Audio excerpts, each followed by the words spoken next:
Good evening, ladies and gentlemen, and welcome to the 696th edition of the Feuerstein's Fire American Soccer Show. I'm your host, Daniel Feuerstein. I'll give you American perspective of our clubs, leagues, players, national team, and other fabulous moments. Get your daily reading from me and other writers over at Beyond the 90, at beyondthe90.substack.com, and locally New York Soccer over at baddogsports.com. Ladies and gentlemen, the chat room is open on YouTube. Come on in, discuss amongst yourselves if you like. If you have a question for me, I'll try to answer it to the best of my abilities. And now some news that just came over yesterday, which was really a shocker from what I saw, what everyone in United Soccer League saw, my colleagues at Beyond the 90, also at Bad Dog Sports, Carter Krishnaier, Alex Ashton. So North Carolina FC, owned by Steve Malik, has all of a sudden announced that he is going to pull the plug temporarily on his club at North Carolina FC. And the reason why he's temporarily pulling the plug on the club is that he wants to make them a first division league when the United Soccer Leagues, the USL, is ready to discuss, or when they open their first division league in the 2028 season, they want to be one of those teams in the brand new first division. Now, to me, this makes absolutely no sense. No sense at all. And I'll tell you why it makes no sense at all. For him to so-called say we are reassessing things is foolish and stupid. You are intentionally shutting down so that you can find a way to build a new stadium in the Raleigh area. Now, I'm not saying Cary is nothing. I think Cary is an excellent location. But, being closer to the Raleigh area, which Cary is closer, it's the triangle, the Raleigh-Durham-Cary triangle, North Carolina. To have that situation just come out of nowhere, and just because you want to be one of those top 15 clubs to make the move to the first division of United Soccer Leagues, of USL, that is just the wrong way of doing things. I don't understand why you can't just stay in the championship league for these next 2 years and then move yourself up into USL First Division. Now, look, I understand First Horizon Stadium at Wake Med Soccer Park, the main stadium, okay, it's too small. It's not enough to maybe expand the seats to make it compliant towards 15,000 or more. But if you're looking to find land in Raleigh and to build your soccer stadium there, then by all means, go ahead and find the piece of land to build the stadium. And make NCFC, North Carolina FC, what it should be, the perennial home for North Carolina FC. We all know Raleigh is a strong soccer town. We all know that Raleigh is a very, very strong area for the love of the game. But to cut off your own nose in spite of your face is not the way you should be aiming that 2028 start in the USL First Division. It is just absolutely asinine to shut yourself off and then in 2-3 years' time, we're back up. You have an advantage. You still have a team, and I know they're in the playoffs, and they could get eliminated at any time possible. But it's really dumbfounding that this is an intentional suicide to end the club early just so you can reassess and be ready for USL First Division in 2028 after the World Cup. I just don't understand what Steve Malik has in his head. I really don't understand why he is thinking to himself, this is the best way to do things. This is the best way to go. We're going to just shut down and reassess our finances, reassess this, reassess that, change this, change that. I don't know. Maybe, possibly. We'll see. I have no clue. I don't even know if Steve Malik knows what he's doing. Or maybe he's trying to sell the club and he's just not, the sad thing is this. If you're actually trying to sell the club, Mr. Malik, how about you play next season and the season after that? Instead of playing these silly, stupid games of assuming you know what's best for your own club when it looks like you don't. You don't know what you're doing. You've done this already. You've tried to make your club a first division club all over the place. And yet, you've been losing fans and supporters for a good amount of years now. You were the Carolina Railhawks, then you renamed yourselves North Carolina FC. You left NASL to attempt to make your club into a first division club for MLS, and it never happened, as you shut yourself down. Then you come back in, become a second division club in championship. Then you self-relegate yourself in USL League One. Then you all of a sudden relegate yourselves back to the championship in second division. Now you're shutting yourself down again just so you can get that first division tag. I don't know what to tell you. I don't understand why you're doing it. And you are the only one that is causing an issue here. I want him to understand that you're not at the first division yet. And at the same time, do you not understand the complexity of the lower divisions losing clubs left and right because of financial issues or other situations? While you have been a steward of your club and what you've tried to do to carry the flag in the Raleigh, Durham, Cary, North Carolina area, it's just not enough. And this move is proving to the fans, maybe it's time for you to sell the team. Maybe it's time for you to end this charade and find a way to get someone else to take it over because maybe they can do a better job than you.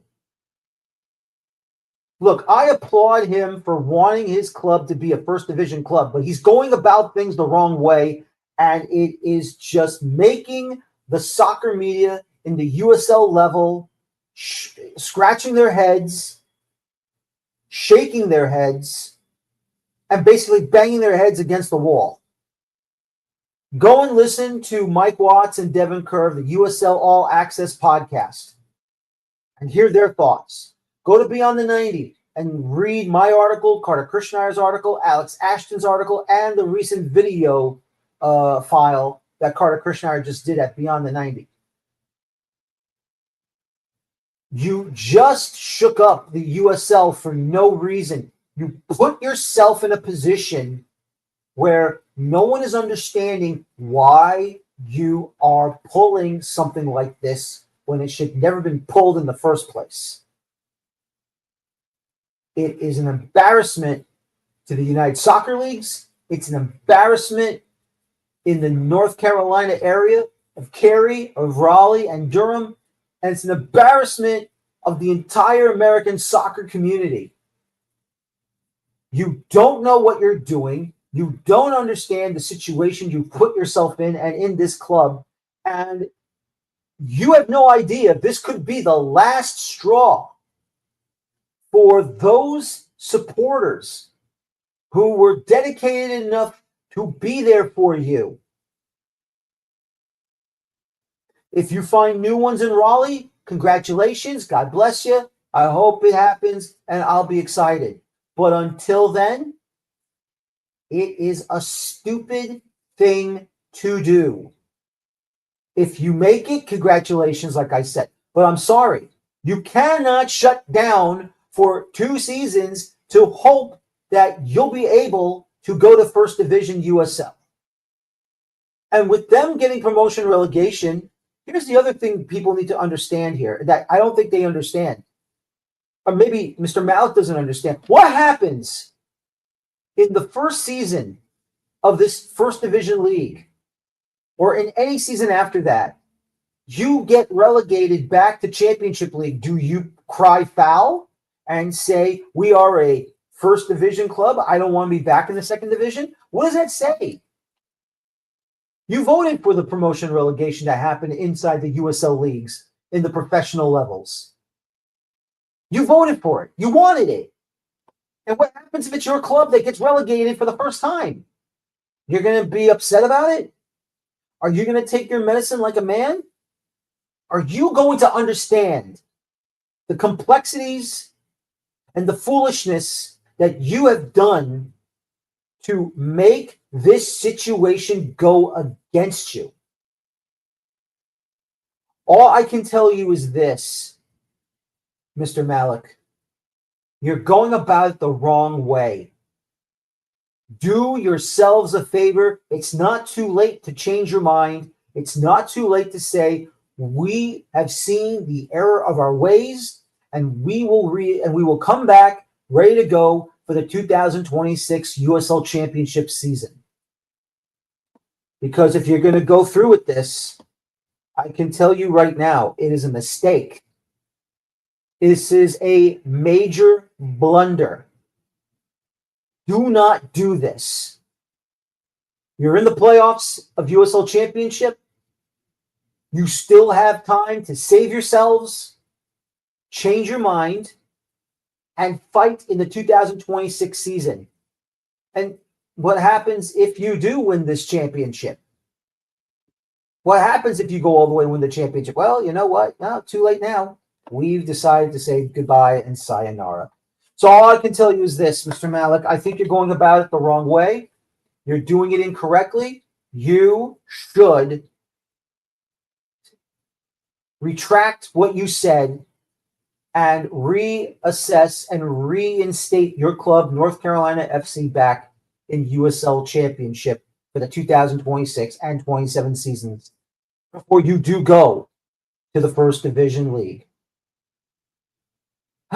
Well, let me tell you about this segment's sponsor, Dino Luzzi Energy Drink. When I need that extra kick to power through match analysis and late night transfer rumors, there's only one drink that delivers authentic Italian energy.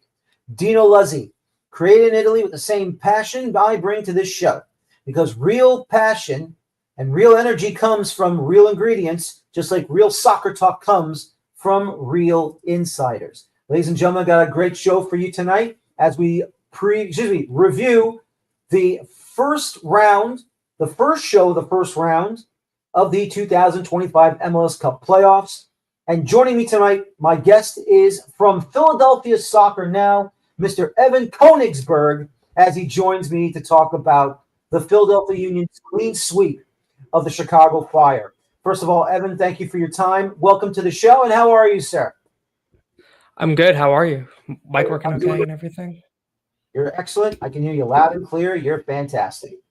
So, obviously, not knowing what to expect in this playoff run. Now, coming in with Bradley Carnell as your head coach, he's done wonders for the Union after the Jim Curtin era ended. He had a terrible playoff run when he was the head coach at St. Louis City SC in their inaugural season after a successful regular season. What were your first thoughts about this Union team being in the playoffs? Did you feel there was going to be a hiccup? Or did you feel that, well, they won the Shield again and maybe it'll be a different thing going forward this time around? Yeah, so great question. I did have a lot of thoughts about this, and I did wonder throughout the season a lot how it would go. Being that, Jim Curtin was in charge for 10 years at the Union, and obviously legend of the club, if not the most legendary man to ever be at the club. But the main criticism of Curtin was, winning that big one. 3 U.S. Open Cup finals, an MLS Cup final, bunch of things sometimes in his control and out of his control. And, the club goes and hires Carnell, who was coming off of his time at St. Louis, which halfway through the second season, he was let go. In that first season, great year, 1 seed in the West. Like, what a great season. But you go down to your new rival, Sporting Kansas City. And I know you're a bit of a basketball guy, so I'm going to make this comparison. My Philly Sixers a couple years ago, right, had a coach named Brett Brown. They fired Brett Brown because he couldn't get over the line in the playoffs. And they hired Mr. Doc Rivers, who in recent history was known for the same thing. So I can't lie. A bit of my Philly sports skepticism was coming in there with Carnell. And I was kind of wondering, man, is it going to be more of the same? And I guess for the most part, that's still to be seen. It's only the first round, but the Union got the job done. So we didn't really know what it was going to look like for the Union down Quinn Sullivan. And obviously with the Fire having a stronger second half of the year than maybe how they started. But overall, it's hard to argue with that second game from the Union. They did just about everything right. First game, might have gotten away with 1 or 2 things there at the end, but overall, pretty good first round performance from Carnell and the Union. Absolutely. I got some graphics here for us so we can go ahead and go into a deeper dive of what happened in the first game and the second game. First, we go to the first game. It looked like that the Union had this game, by the scruff of the neck with those first 2 goals. And then all of a sudden the Fire started coming back. What did you see during that late part of the second half that got you worried about going into a penalty kick shootout? So a couple big things from this game. Obviously, you want to close it out, right? And the Union are a really strong team, and they have a couple good options off the bench, but just about anyone with us at Philadelphia Soiccer Now will tell you they're not the deepest team in the league, right? If they were to have a center back go down, Macania or Glesnes, there's not much ready behind them, whether it's Nate Harrell sliding in, and even after that, who knows? They have a couple good bench options, though. One of them being in this game, Michael Ua comes off the bench.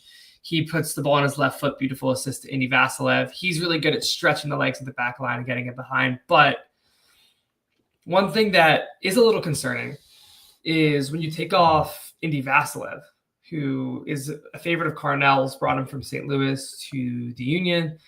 Vasilev does so much work off the ball. And when it comes to closing out games, he's such a pain to play against. Him and Danley Jean-Jacques as well. Almost looks like he turns it on in the last 10 minutes. And later in this game, Indy Vasilev comes off. Kevin Sullivan comes in. Maybe a little inexperience in these moments. Alejandro Bedoya comes in, which shout out to Ale. I'm wearing his Copa America 2016 jersey right now for this.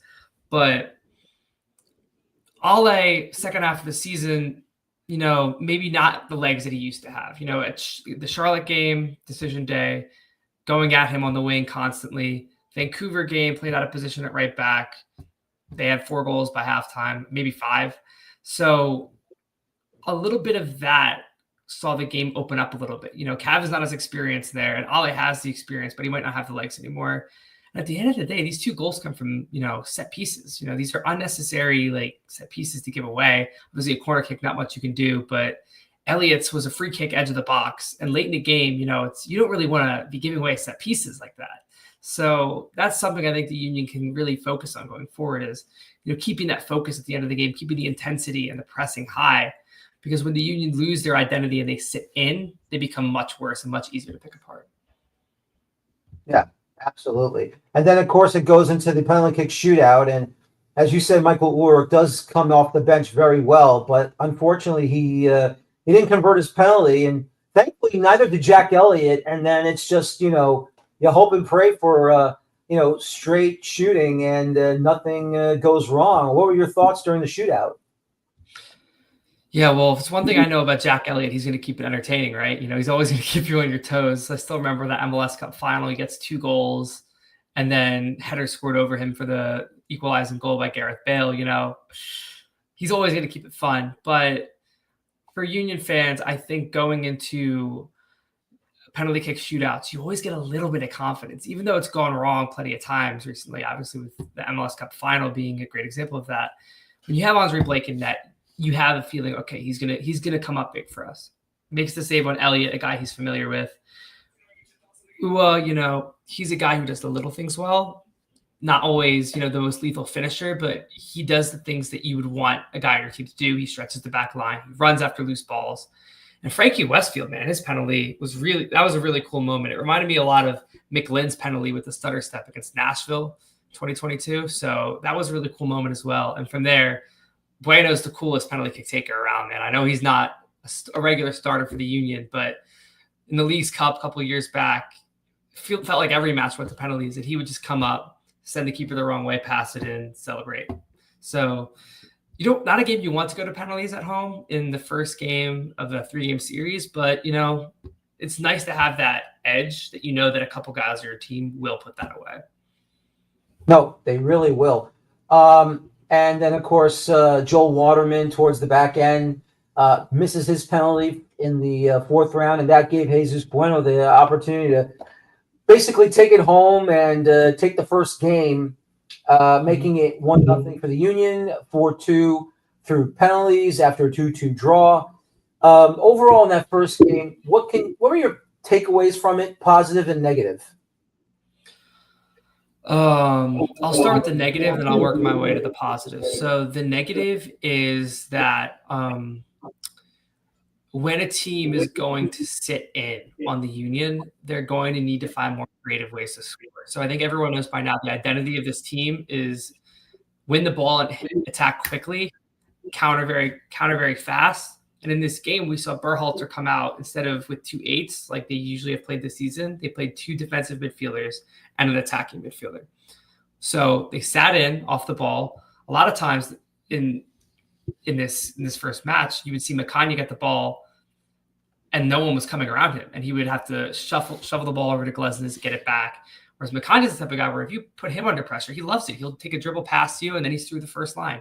So the Union are going to need to find creative ways to break down teams if they choose to sit it, because the Union are much worse attacking wise if the team is playing off of them as opposed to pressing them. Now the positives is Olaski's such a killer, man. I was all over him when he was in San Diego. I've been saying, I know you mentioned, you were talking a lot about USL Championship before this, with unfortunately all the things that have gone on with NCFC, but Olaski was such a killer with Orange County.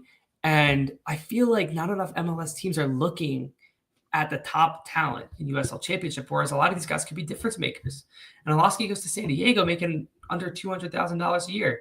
And they don't want to give him the raise where he comes to the Union making just over 500. Like, that's a bargain. That's a real bargain for a guy that comes off the bench, gets the ball on the flank, puts Elliott on skates, and puts it in the top corner. Like, the Union have needed a guy with the X factor like that, and I think he can bring it to them. And he could be the finisher that Carnell really needed to give this team like an edge in the playoffs.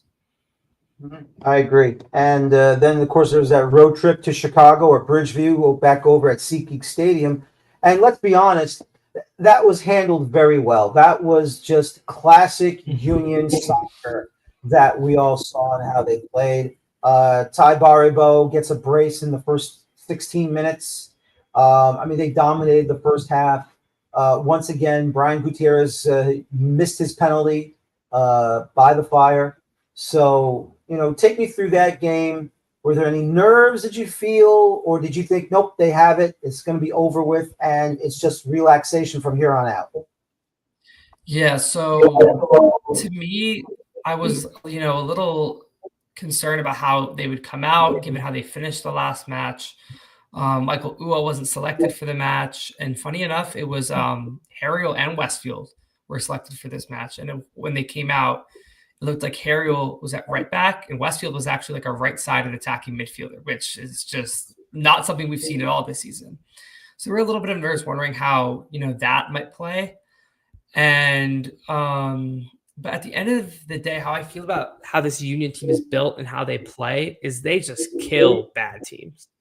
And Chicago came into the playoffs hot, and played a really good match in game one, but part of me felt like that was their chance when they didn't win in that penalty kick shootout. That was their chance to have like a fight in the series. And they coming into this game, it looked like a little bit more of what we saw from the beginning of the season with the Fire, out of touch, not working together. But the Union's record this season against non-playoff teams, which obviously Chicago Fire right on the line, so not in by a lot, but non-playoff teams, the Union are almost perfect. They only have a couple wins against playoff teams. So maybe a stronger midfield unit could break down the Union's high press, but teams that obviously are a little more disjointed have no chance. To Chicago's credit, a huge part of how this match went was the absence of Chris Brady. Brady's obviously one of the best U23 players in the league. He's a great goalkeeper. We see him for the youth national team sometimes. Had a couple strange games against the Union in the past. The one in the beginning of the 24 season, I think it was, with Joaquin Torres. He let a shot slip through him. But no, Chris Brady wasn't on the injury report, and all of a sudden he can't play, and he's in the stands, and Jeff calls it. 2 of these goals come straight from Jeff Gall. And obviously that's a really tough feeling to have as a goalkeeper, but the Union got a break there. So, and that's going to happen in the playoffs. Teams aren't going to be 100%. So this was nice to see the Union get like a confidence builder on the road in an unfamiliar environment at Bridgeview and just dominate a team that wasn't up for it. No, very true. And obviously the frustrations from the Chicago crowd, unfortunately, doing that chant that everyone hates to hear. And what did you think they were trying to do? Just intentionally show displeasure to their team, or just, we don't care anymore, it's over, we just want the game to end, and we'll do it by our own terms?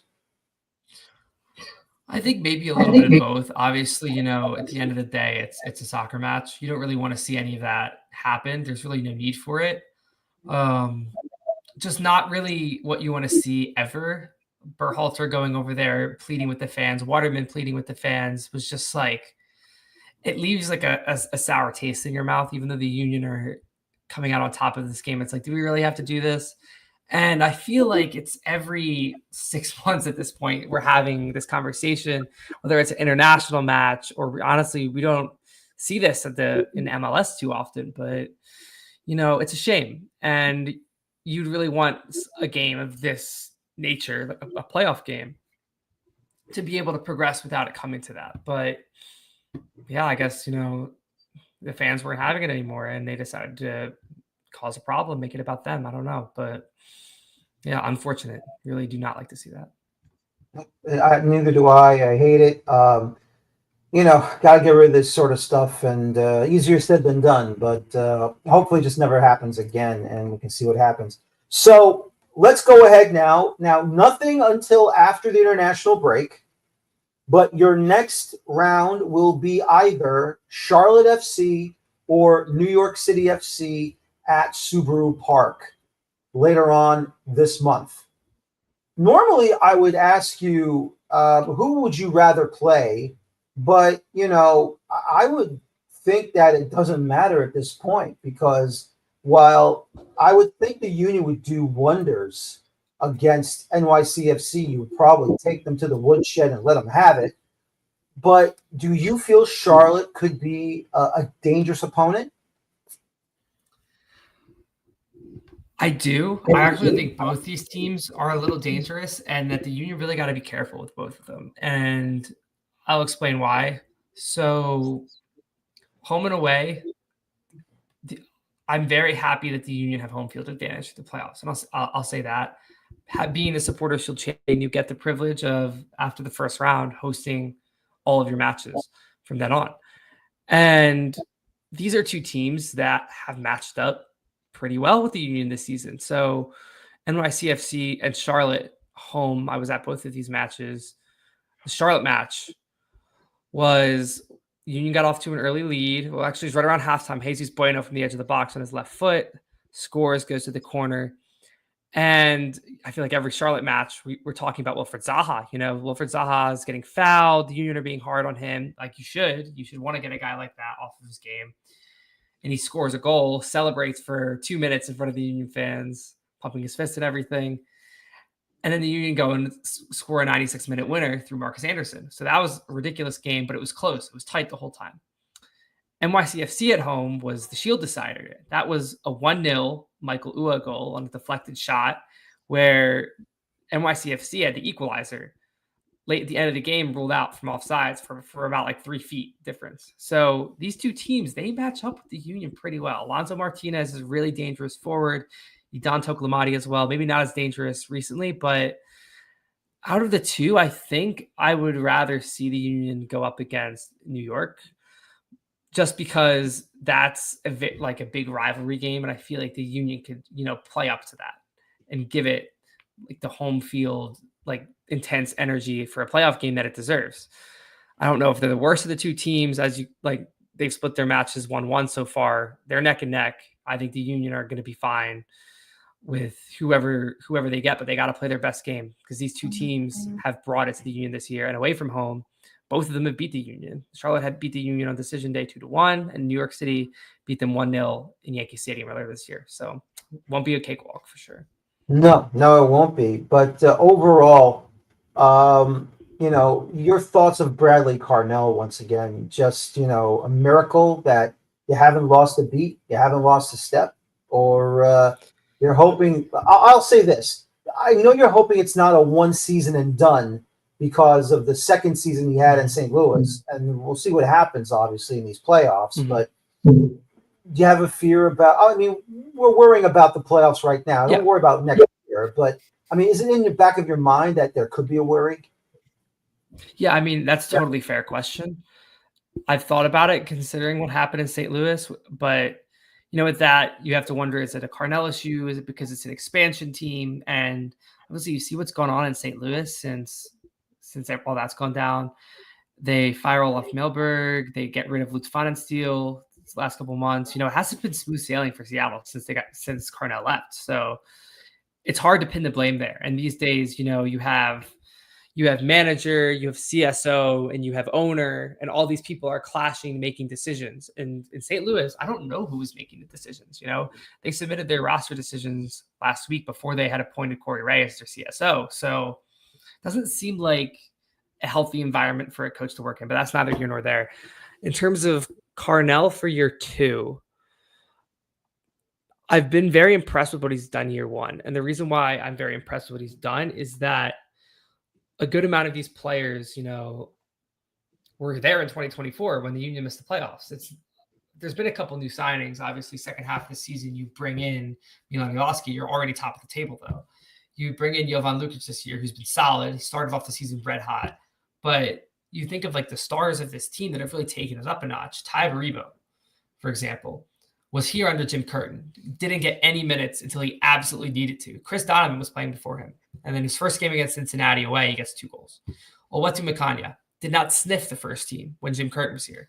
He gets a chance under Bradley Carnell, gives him a shot, and he looks unbelievable this year. So even Frankie Westfield, he was with Union too. Maybe it was too early last season, but this season he comes in and he's instantly making a contribution. So I've been very impressed because Carnell has come in and he's put together an excellent team out of mostly the same players that missed the playoffs last year. And I don't want to get into how difficult of a task that must be to kind of take the same group of guys and be like, we can be good. We can compete every match. And for that, I have to say I'm very impressed with Carnell, and I will wish him all the best for next season. Absolutely. Anyway, Evan, I appreciate your time joining me tonight. Good luck with your relaxation. And we'll see what happens after that third game between Charlotte FC and New York City FC as the Union will face one of those two clubs in the Eastern Conference semifinals. So thanks again for joining me, and you have a good night, okay? Of course. Thank you so much, Daniel. Appreciate it. And no problem. Evan Koenigsberg from Philadelphia Soiccer Now joining me tonight to talk about the Union. And boy, oh boy, the Union are really rolling. And it's just been tremendous watching them play. And we'll see what they do from here on out in these MLS Cup playoffs. Now, the other two series that did end in clean sweeps will go right now with LAFC in their first game. And boy, obviously, Austin FC, they had that great run in the Open Cup, fell to Nashville SC on their home turf by a final of 2-1. And it all started, unfortunately, with an own goal by Brendan Hines-Ike in the 20th minute. And it just went downhill from that point on. Even though Illy Sanchez did equalize in the first game, it just wasn't enough because Nathan Ordaz comes up big, second goal in the match, and LAFC wins it 2-1 in game number 1. And then, of course, that's over at BMO Stadium. Now you got to go down to the Q2 Stadium in Austin, Texas, and no contest at all on the road.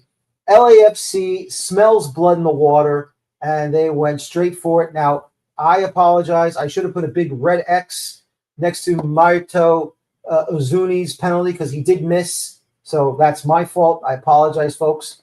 But anyway, 3 straight goals. Sun does it again in the 21st. Denny Bwanga with a brace in the 25th and the 44th minute. And then, of course, Austin does pull one back on the Danny Pereira penalty in first half stoppage time. But nothing much in the second half. Just hard-nosed defense, hard-nosed game planning, and LAFC gets the victory in Game 2. They win it by a final of 1-4. Jeremy Bobasi in second half stoppage time makes it 4 goals. Once again, 2-0 in the series, winning once again by 1-4. And it was basically lights out. Austin FC, great season. Unfortunately, no trophies to show for it. But once again, it looks like their future is going to be bright for the future for next season in 2026. And we also move on to the next one, and that is, of course, the Vancouver Whitecaps taking on FC Dallas. And boy, oh boy, what a big, big victory of a series this was. Game 1 over at BC Place in Vancouver, British Columbia. 3 straight goals. Daniel Rios in the 43rd minute. A big penalty by Thomas Mueller. And then Kenji Cabrera finishes it off in the 83rd minute. FC Dallas had nothing in the first game in this series. And once again, Game 1 went to the Vancouver Whitecaps by a final of 3-0. And then, of course, we have the second game over at Toyota Stadium, over in Frisco, Texas, just outside of Dallas.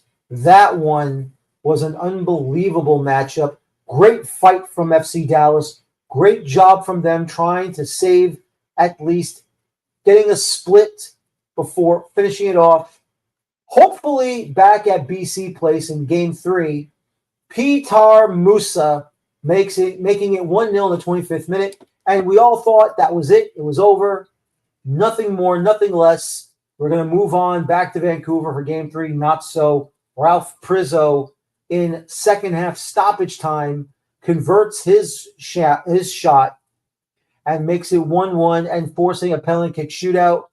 As you can already see, Vancouver Whitecaps already scoring all 4 of their penalties.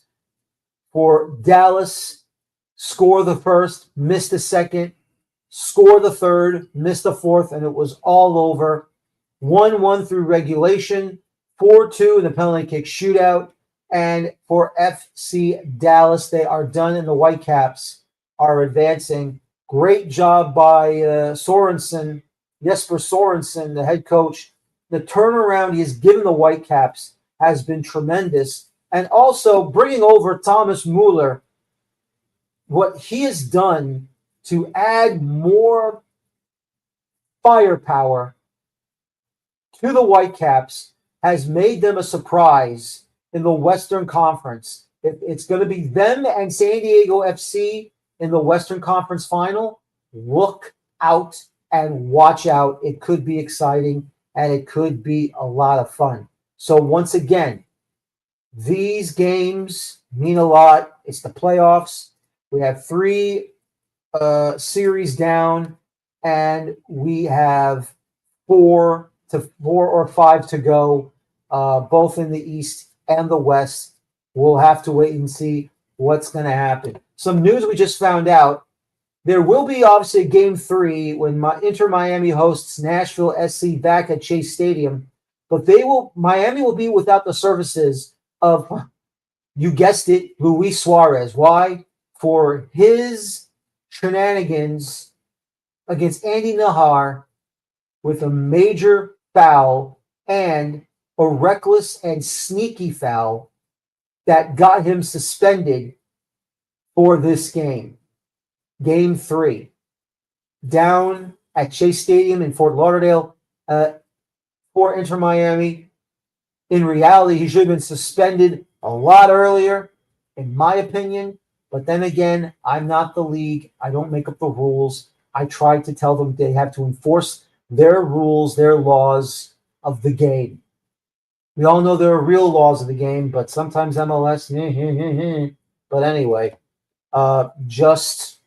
it's about time he got suspended for a playoff game. Should have been game 1. But look, it finally came. He did something he shouldn't have done, and I'll take it. So once again, just a situation that is just disheartening and terrible. Well, ladies and gentlemen, let's go ahead and review the 3rd round matches in Open Cup qualifying for the amateur clubs for the 2026 season.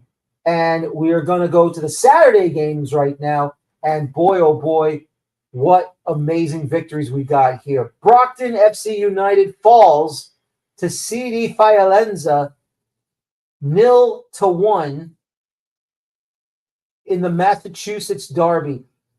MSI Pro of Maryland knocking off their fellow statesmen's club Christos FC by a final of 5-0.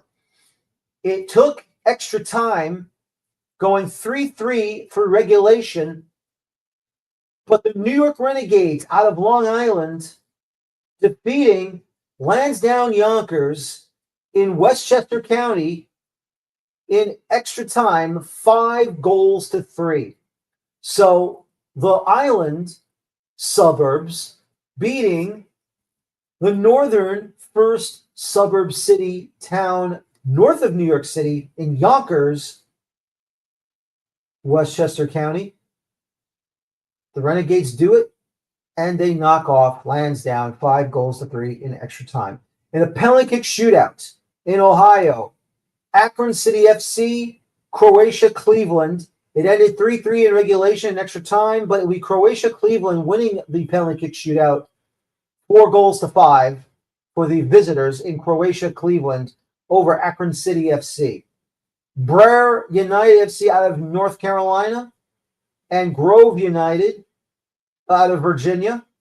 It was a 1-1 draw for regulation extra time, but it would be Brer United FC in penalties 5-4. Harbor City FC of Florida defeating Bold City FC of Florida as well, 3-2. Palm Beach Flames of Florida falling at home to City Soccer FC as well as from Florida, 3-4. After Sharktopus eliminates Belleville United AC in their replay, they took on Ballard FC, and Ballard eliminating Sharktopus FC in Washington State 5-1. And it would be, I forgot to write the score there, my fault, but Laguna United did defeat Irvine FC in their matchup. It was I believe I have to double check on the score, but yes, Laguna United did defeat Irvine FC to advance to that 4th and final round. It was a next level wedding. Next Level Soccer out of California defeating UDA Soccer of New Mexico by a final of 7-0.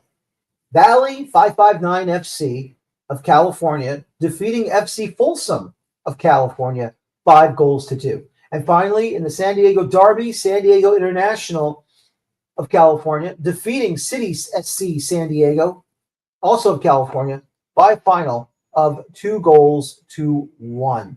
Those are the Saturday games. Now we're going to go straight to the Sunday games, and boy, some excitement there as well. In the battle of the Eastern Pennsylvania, Southern New Jersey matchup, Oakland United FC defeating Veringung Erzgebirge 3-1. It was a 2-2 draw between Atletico Boston and FC Lone Star GPSE. But in the penalty kick shootout, it would be Atletico Boston 4, FC Lone Star GPSE 5, and Lone Star advances. In another New Jersey battle, Bulldogs SC at home falls to SC Vistula Garfield by a final of 0-1. In New York City on Roosevelt Island, Zum Schneider FC 09 defeating the Metropolitan Oval Academy 4-1. The Virginia Dream out of Virginia, not California, of Virginia, my fault, defeating Gorilla FC of Washington, D.C. by 6-1. In the Battle of Pennsylvania, Steel City FC defeating the Capital City Islanders by 1-0. Harpo's FC of Colorado falls at home to Azteca FC, also of Colorado, 0-1. Chicago House AC of Illinois taking on Edgewater Castle FC of Illinois, 3-0 once again for Peter Wilt's Chicago House AC. Omaha Street FC out of Nebraska falls to Bofs St. Louis of Missouri, 2-4. It's ended 1-1 in regulation and extra time at 1-1. Miami United FC, though, defeats Florida Football Club in the penalty kick shootout, 4-3. Potros FC in Georgia defeating Atletico Buford, also of Georgia, 2-1. Badgers FC of Florida defeating O'Shea's FC of Florida 5-0, not 3, 5-0.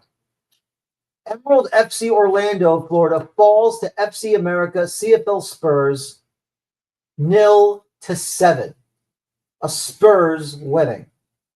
Kalanji Pro Profile of Georgia defeating Mint Hill FC of North Carolina 4-0. Tennessee United defeating, or should I say, falling at home to Southern Indiana FC of Indiana. Final of 0-1. 210 FC out of Texas falls at home to ASC New Stars, also Texas, 0-5. Miami Soccer Academy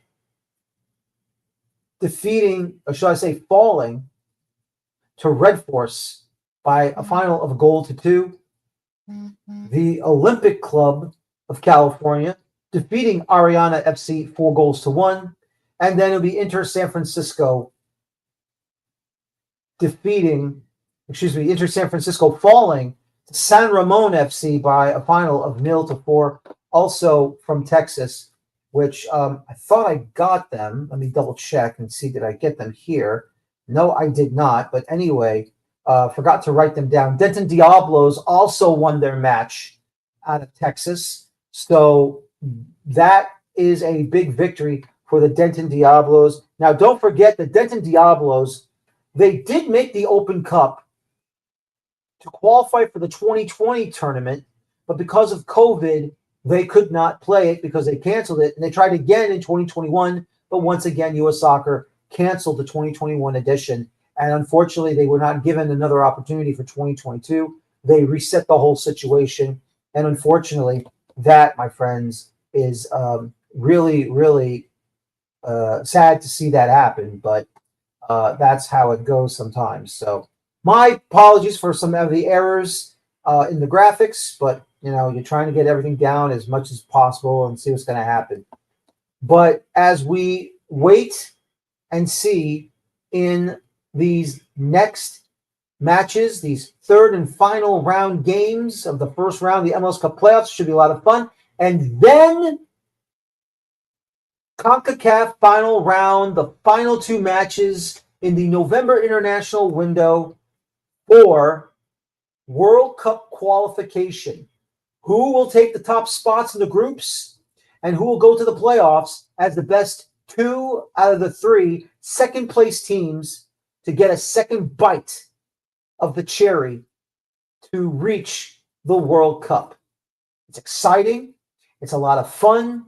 I personally cannot wait, and I am excited about this. I know you are too, and it's going to be great. Who will join the United States, Canada, and Mexico in the CONCACAF region in the automatic spots to reach the 2026 World Cup? I don't know who it will be, but I cannot wait and see what will happen there. I want to thank my guest tonight, Evan Konigsberg of Philadelphia Soiccer Now.